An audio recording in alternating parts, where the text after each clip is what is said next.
السلام علیکم ورحمۃ اللہ وبرکاتہ۔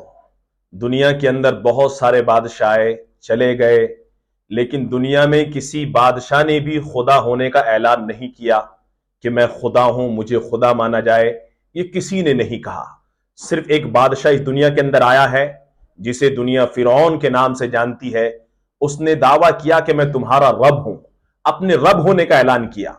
آج میں فرعون کی بیوی آسیہ کا واقعہ بتانے جا رہا ہوں۔ بہت ہی اہم واقعہ ہے، اس کو سنیں اور عبرت حاصل کریں۔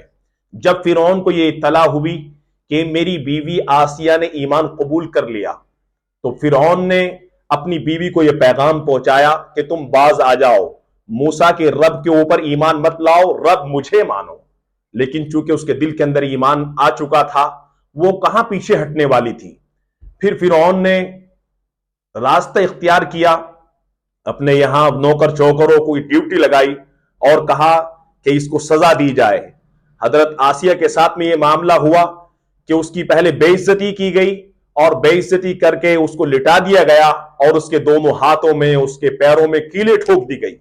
آپ سوچیں میرے بھائی اور بہنوں، اگر کسی کی انگلی دروازے میں بھیچ جائے تو اس کو کتنی تکلیف ہوتی ہے، وہ تڑپ جاتا ہے۔ لیکن حضرت آسیہ کے دونوں ہاتھوں میں، دونوں پیروں میں کیلیں ٹھوک دی گئی۔ وہ تڑپتی رہی، وہ پریشانی برداشت کرتی رہی، لیکن حضرت آسیہ نے کہہ دیا کہ میرے شوہر فرعون، تو مجھے سزا جتنی چاہے اتنی دے لے، لیکن میرے دل کے اندر سے تو ایمان کو نہیں نکال سکتا۔ میں موسیٰ کے رب کے اوپر ایمان لا چکی ہوں، تو میرے اندر سے ایمان کو نہیں نکال سکتا۔ بہرحال جتنی سزا دے سکتا تھا اس نے سزا دی، اوپر سے اس کے اوپر پتھر بھی رکھ دیے، خوب تڑپایا گیا، اور کہا کہ دیکھ لے، سامنے تیرے محل ہے، تو یہاں کی رانی ہے، اگر تو مجھے رب مان لے گی میں تجھے چھوڑ دوں گا۔ لیکن حضرت آسیہ نے کہا کہ نہیں نہیں، میں تجھے رب نہیں مان سکتی۔ بہرحال اس کے بعد میں حضرت آسیہ نے اللہ سے دعا کی، رب ابنی لی عندک بیتا فی الجنہ، اے اللہ مجھے جنت کے اندر مکان عطا فرما دے۔ اللہ تعالیٰ سے یہ دعا کی کہ اے اللہ مجھے جنت کے اندر مکان عطا فرما دے۔ اللہ تبارک و تعالیٰ نے حضرت آسیہ کی دعا کو قبول کیا، اور جنت کے اندر مکان عطا فرمایا، اور مکان کے ساتھ ساتھ میں اللہ تعالیٰ نے شوہر بھی عطا فرمایا، یعنی گھر بھی عطا فرمایا اور گھر والا بھی عطا فرمایا۔ حضرت خدیجہ رضی اللہ تعالیٰ عنہ کا جب آخری وقت آیا، حضور صلی اللہ علیہ وسلم نے حضرت خدیجہ سے کہا جب تم جنت میں جاؤ تو میری بیویوں کو سلام کہہ دینا، میری بیویوں کو سلام پیش کر دینا۔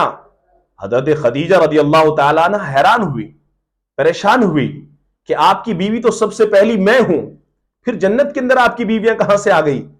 تو حضور صلی اللہ علیہ وسلم نے فرمایا کہ اللہ تعالیٰ نے مریم اور آسیہ کو جنت کے اندر میری بیوی بنا دیا ہے۔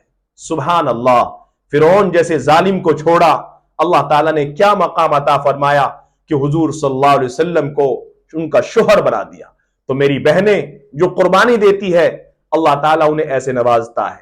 آج کے وقت میں ہماری بہت ساری بہنیں چھوٹی چھوٹی باتوں پر وہ پردہ نہیں کرتی، اور کہہ دیتی ہے کہ ہمارے گھر میں تو ماحول نہیں ہے، ہمارے گھر میں پردے کا ماحول نہیں، اس لیے ہم پردہ نہیں کرتی۔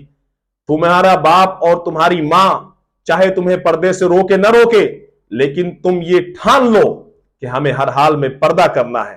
تمہیں یہ ٹھان لینا ہے کہ ہمیں پردہ کرنا ہے، یہ ہمارے رب کا حکم ہے۔ واقعی اگر میری بہنوں تم نے یہ ٹھان لیا کہ مجھے پردہ کرنا ہے، دنیا کی کوئی طاقت تمہیں نہیں روک سکتی۔ مجھے امید ہے کہ سننے والی سبھی بہنیں، مائیں اس واقعے کو سن کر کے اپنے ایمان کے اندر تازگی پیدا کریں گی، اور اپنی زندگی کو شریعت اور سنت کے مطابق گزاریں گی۔ اللہ تعالیٰ عمل کرنے کی توفیق عطا فرمائے۔